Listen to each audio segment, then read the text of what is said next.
Okay, ladies and gentlemen, good afternoon and welcome to the 13th edition of Challenge Wanaka. We're about to get underway for the race briefing for those taking part in the Aquabike, which is now being recognised as the National Age Group Championships as well. So we do welcome you all here for what should be an exciting day's racing, and it's great to have so many people taking part in this swim bike event.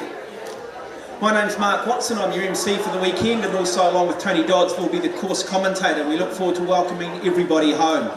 So over the next sort of 45 minutes or so, we'll just try and take it as much guesswork as we can, explain things. The information is in the race booklet, in the race manual, but we do just want to try and take out a little bit of that guesswork. We're going to save any questions to the end, so if you have any further questions regarding each of the legs, the swim and the bike, and then the technical side of it, the rules side of it, the individual directors will be stationed over here, and you can just come and have a chat to them afterwards and just ask them some questions then.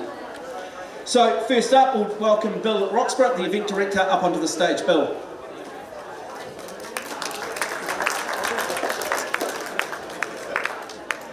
Thanks, Mark. I'm going to turn my phone off this time. Very warm welcome to Wanaka and the National Aquabike Champs. This race has sort of come on stream thanks to Garth Barfoot's generosity. And last year we started with 36, I think, competitors. This year we're starting with 103. So thank you very much. It's the real growth side of triathlon, and we're really looking forward to seeing you all racing tomorrow. We've got a really experienced team of officials here from Challenge Wanaka and also TryNZ. I'll leave them to run through all our briefing for you. And so from me, just wish you a great race tomorrow, and we'll see you at the finish. So thank you very much.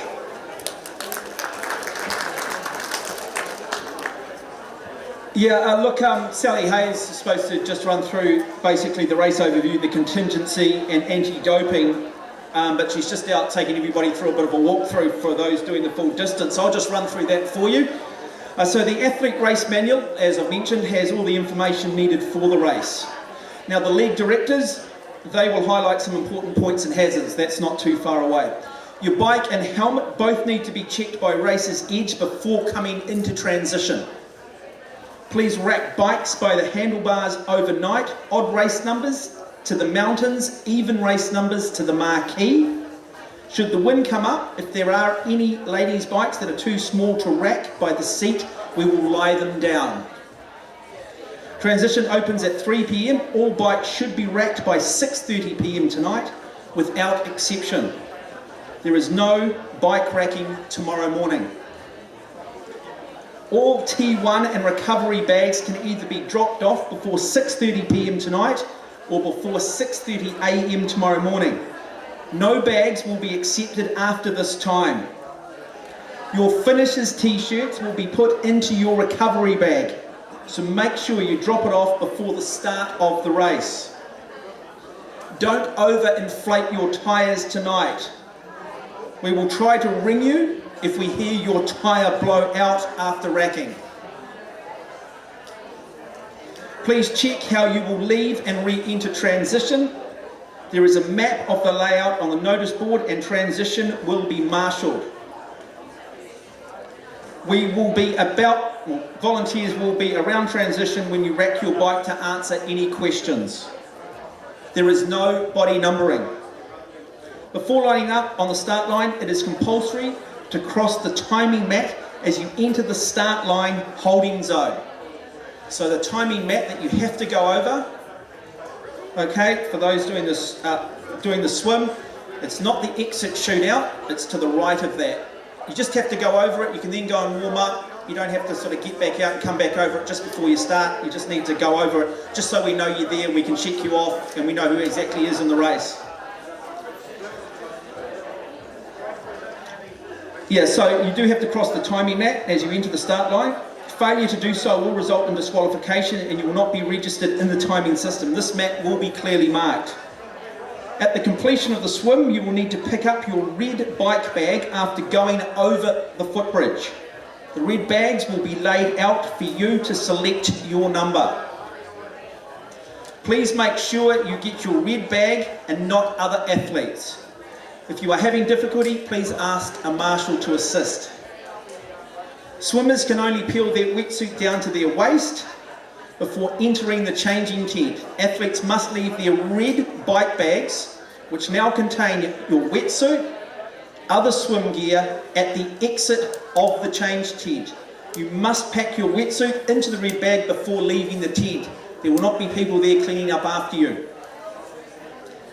Now, Ken O'Rourke from Triathlon New Zealand will cover the race rules, but Challenge Wanaka is strictly a non-drafting race, and we will talk about the hard line the TriNZ officials will take on drafting and penalties out on the bike course and throughout the event.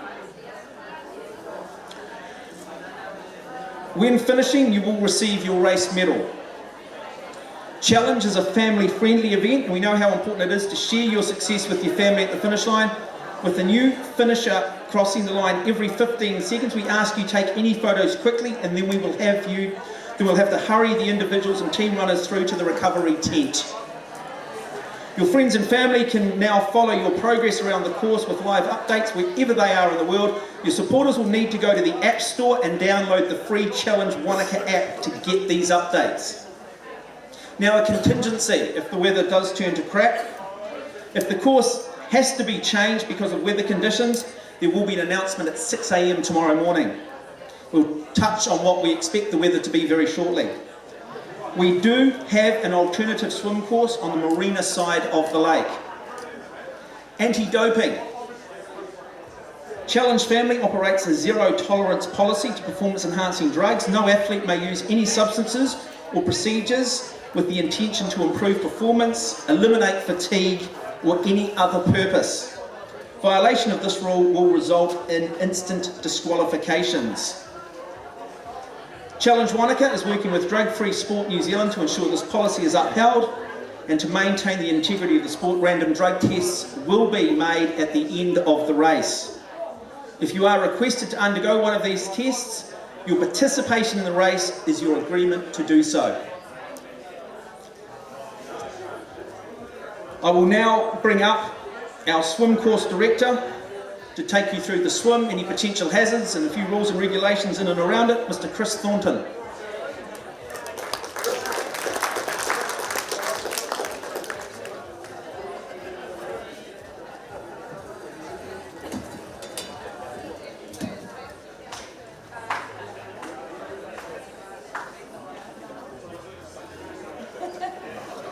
Hello everyone. I'll make sense of this little map in a few moments. Welcome to the Aquabike 2019. I'm going to run through a bit of the weather and then the swim section. So tomorrow morning we're looking at a cool start. I think the Aquabike starts at 8 o'clock. So we'll have a little bit of low cloud. You can expect some relatively calm conditions on the lake, moving into a little bit of the southerly building in the afternoon. So actually a really nice day. You don't be fooled if we do have cloud, we might still have that sun peeking up over top of the hills, which could be a bit of a hard one coming in that bottom section we'll go through in a few moments. So the lake temperature is 17 degrees, so it's pretty nice. The compulsory gear that you have to wear is your swim cap and your wetsuit. So those are the two things you need to have on whilst we're on the water. Hopefully you've all read the race rules, so we won't go over the rules themselves on the swim section, but make sure you have a read of those. And I guess the key one is don't cut any corners. If you do, it's a bit of a no-no, and the volunteers that are there are going to be taking numbers. So they will do their best, obviously, to try and push you around and get you back around that marker, but if you carry on, then obviously that's a disqualification. So make sure that you do go around those marker buoys. When you get out, Lake Wanaka's obviously got Te Mo and a few other weeds in it. Please make sure that you wash all your gear that got wet from Lake Wanaka, all your swim gear, in the big yellow bins that are provided through transition and the area out here, so we're not spreading that around the country or anywhere else you're going. So those are the main things for us. Now let's just go over the route. There we go. It's a standing start from the beach. You're coming past marker 1, straight up along the line. This top marker up here is when you cut hard back. straight back. At the moment, if you did come out on Thursday, you would have seen an orange marker in there. It hasn't been in there in the past, so when you see it tomorrow, you'll see a big orange mark. It's very different from the rest of the big red Challenge Wanaka markers. They're not in at the moment, but we're putting them in this afternoon. There'll be 3 marker buoys to help you across that section there, that 520 metre section. This year's a bit of a crux. You know, the last of the teams start at 7:40, and some of you guys are going to be a bit quicker when you come around here. So there could still be some people coming down this line as you're coming around that corner. So please be really careful as you're coming around there and have a look, merge like a zip as you come around there, so that we're not having any interactions between yourself and the other athletes. A lot of them will be trying to cut across that last 5, the marker number 5 there, but you could have some people coming right tight down that line, so be wary as you come around that orange marker. You're doing 2 laps, so right back around number 1 and then back up. This bottom marker down here, number 5, just to make sure that you come around that on your right shoulder before you come out, so don't try and come around this orange one and then cut straight across the finish line. Get around that marker. If you need that clarified, have a look tomorrow or come and see me later on. Down over here, you'll all see it, the Wanaka swim line. It's got nothing to do with this event, so eliminate that out of your thinking or of your planning. That's not what we're using today or tomorrow. A couple of hazards just to be specific of on here. The markers themselves, all the orange markers, they've all got ropes. So do just be wary if you're swimming close to those markers that the rope is actually there, and the excess rope is just sort of hanging down underneath it there. So I'd give it a half a metre and you'll be fine. One thing obviously watch out for is each other and all the other athletes, so be really wary of getting a hand in the face or a foot in the face, getting your mask knocked off, or just sort of give each other a bit of space. If you are in that sort of tight throng, then try and create a bit of your own personal space so you're not getting too much interaction going on there. Now, in terms of the safety, the crew that are out there, we've got heaps of volunteers that are coming out tomorrow. We've got powerboats, jet skis, and kayakers. Now, on each of the markers, there'll be a big powerboat.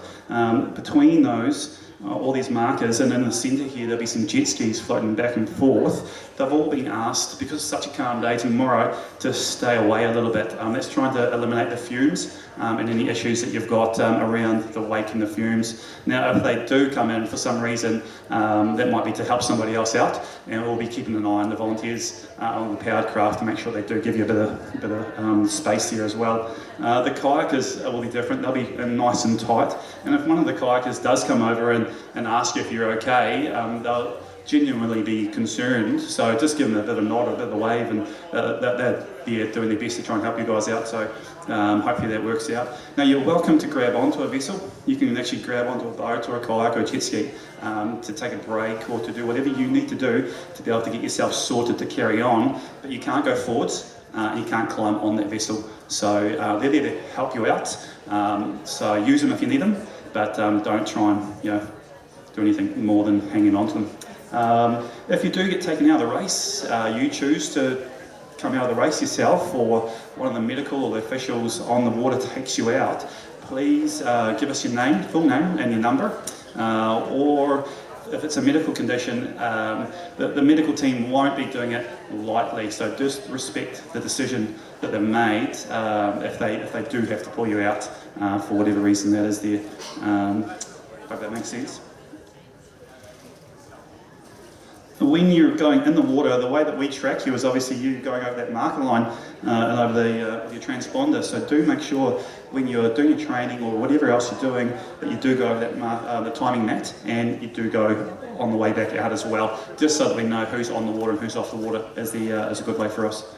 I think that's pretty much it. If you've got any specific questions for me, I'll be hanging out over here at any stage.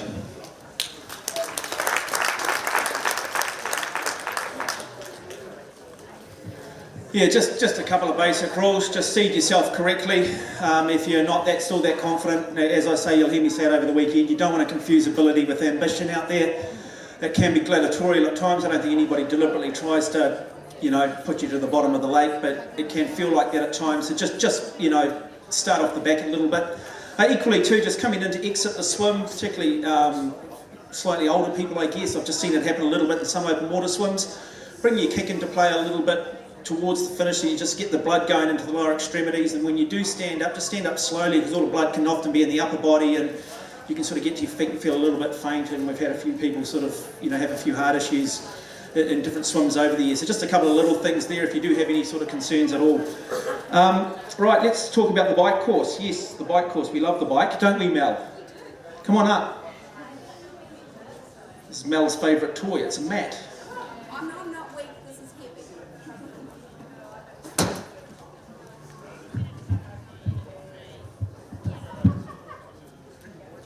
Sorry, I'm the short grind. Alright, you guys can hear me? Good. Alright, so Aquabike, 120 Ks. You are, I'm not going to go through course description because you guys need to be aware of that. I'm just going to quickly go through the hazards. The first thing is out towards TC, the first turn, Glendu Bay, you'll see that sign that says road closed. This does not mean that you are going to have no traffic out there. That is purely to limit the amount of traffic out there. We have tourism operators, we have locals, businesses that need to get vehicles out there. So please still abide by road rules. You don't have right of way. And be very cautious. Unfortunately, I have had a little bit of feedback that some athletes have been a little vocal and a little free with their hand signals to some of the tourism operators. They work really hard with us so that we can run this event because it does disrupt them. So please be sportsmanlike and courteous and just follow those road rules. The main concern going out to Glendu is hopefully we're going to have a day like today, but the water is still cool and you don't warm up a lot out on that section out to Hospital Flat and back. So just remember, if you do feel a cold, potentially wear some arm warmers or something like that to keep you warm until you hopefully hit the sun on this side of town. There is a one-way bridge on the way out there, so obviously you will have cyclists. It's past the Glendu Holiday Park. And so yeah, obviously be cautious. When you are coming back into town, there is a roundabout where some cyclists, it's at Sargood Drive, that some cyclists have decided that a great shortcut is to go through the centre of that.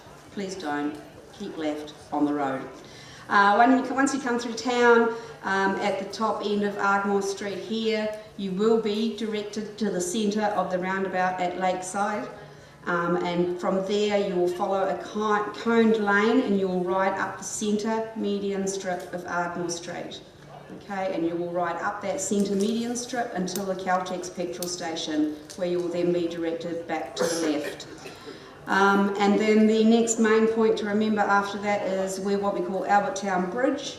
You will be riding on the footpath of Albert Town Bridge. If you have been out there to have a look at the course, you will be going, I can't ride on that, because they are doing repairs as we speak for that. There is a carpet going down on the wooden section of the footpath so that it's not slippery for you, and we will make the entrance and exit point off the road onto that footpath smooth for you. It is a no pass zone, so once you are in the no pass zone, which is signposted, you just take your time and get across there. It's a small section of the race, so let's be courteous to everyone. The next section is Hauer Dam, where you will do a 90-degree right-hand turn. If the wind picks up, that can sort of push you a little bit sideways, so just be cautious of that when you go around that corner. And also no cutting corners there, don't come to the right side of the island. The next major point is when you come up to the intersection just prior to the Red Bridge. This is where you guys will turn left up towards what we call a Sandy Point or up towards Terrace.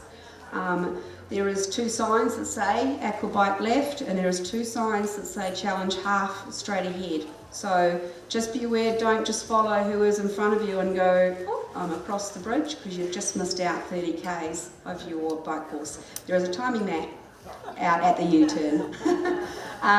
So that whole intersection is, again, a no-pass zone, purely for the fact that we will potentially have our cyclists merging, etc.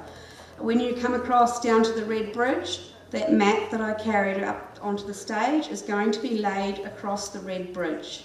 The red bridge is 75 metres long. The matting that they've got is 100 metres. So the entire centre lane of that red bridge will have a 1 metre wide mat. I hope you're doing that when you finish as well. No, you will be.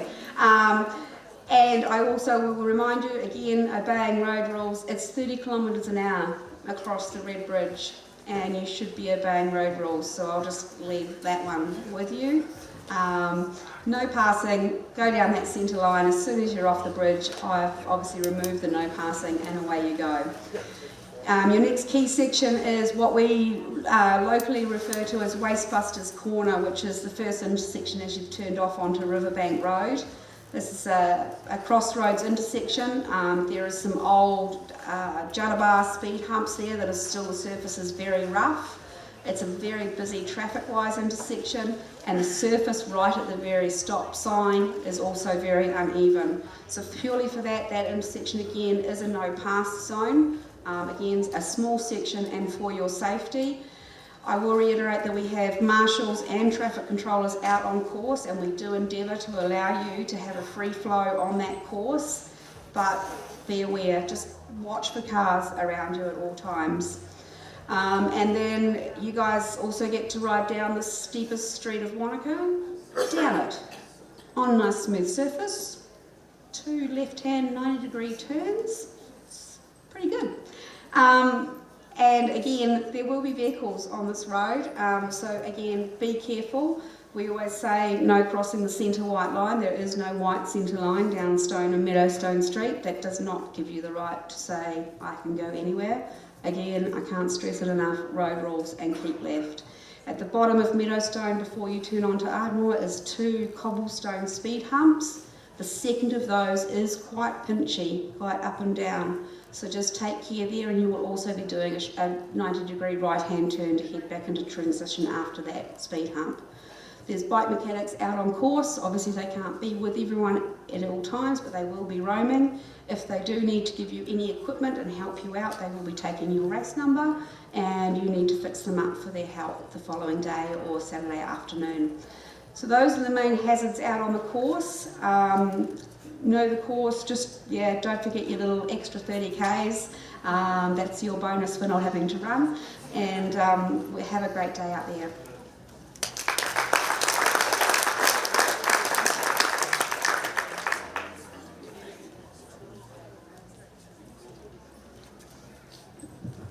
We'll just bring Ken O'Rourke up, technical official for Triathlon New Zealand, just to run through their expectations in regards to making it a fair race and a safe race. Ken.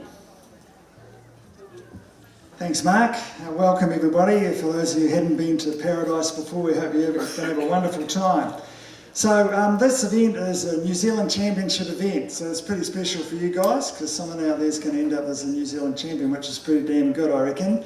And it's all run under Tri NZ rules. So what we're about is making sure that you have a fair race, that it's a safe race and everyone has a fair crack, especially as it's a New Zealand Championship. And there's rules to be applied. So our job is to oversee those, myself and my colleague Tony, who's just out at the moment. And we'll have a whole team of our guys across the whole course. And so just going through a couple of things regarding the course. So the swim, we'll have someone out on a boat. And that's really about safety and working with the swim team here and making sure that people aren't cutting corners and bashing each other over the head and stuff, silly stuff like that. So they just make sure that everything is fair for everybody.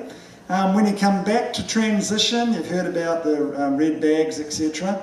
Don't unrack your bike until you've done up your helmet. Simple as that, really. We'll have our team in transition looking for stuff like that. If you choose to ignore it, well, there's things like stop-go penalties. Maybe stop where you are and fix it, or go back to the rack or whatever. In a worst-case scenario, there could be penalty, like a minute stand down, stuff like that. So that's very simple. Don't unrack your bike without doing up your helmet, because when you come back, rack your bike before you undo your helmet. Quite simple, really.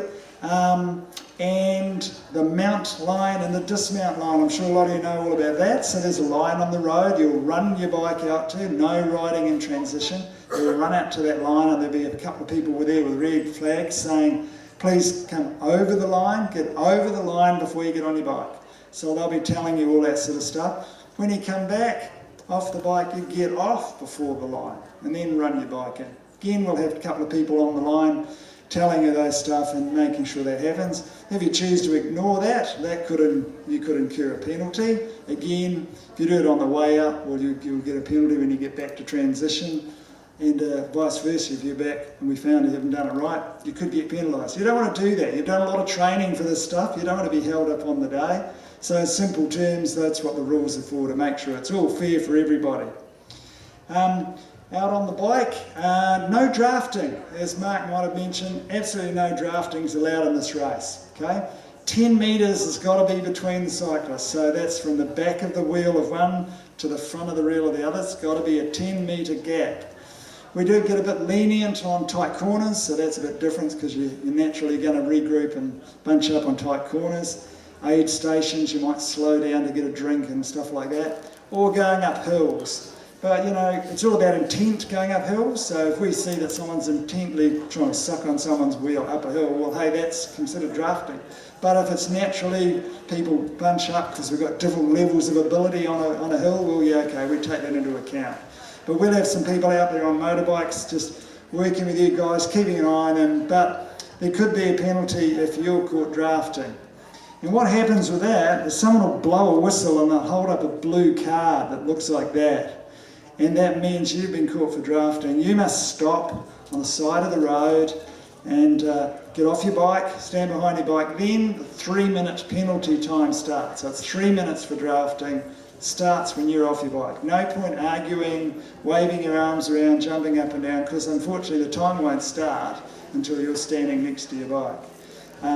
So, you know, if you've been in it, and it's a subjective thing. Our guys observing and judging 10 metres, okay? And they're pretty experienced, a lot of these people, so they've got a fair idea. We've just talked about it before. So 10 metres is from the end of the stage to our colleague sitting down there with his big bag. Put your hand up with the red hat. That's 10 metres from this end of the stage level with him, okay? So that's how much you distance between your front wheel and their back wheel. If you're going to go through and overtake, you've got 20 seconds to do it. You've got 20 seconds to get up level with that person's front wheel, front axle. Then when you do that, they've got to get out of the way. They've then got to be 10 metres behind you. So if someone pulls up next to you and they're going through, you've got to back off, let them go through and get a 10 metre gap. That's how that works, okay? 20 seconds. If you're going through and you can't make it within 20 seconds, you've got to back off and get back 10 metres behind. When that person in front of you can't step out and block you, because they can get penalised for being blocked. Same thing. That happens, blocking, 3 minutes penalty, okay? So if you're going to go for it and get through, and the other person gets out of your way. So that's how it works with drafting, okay?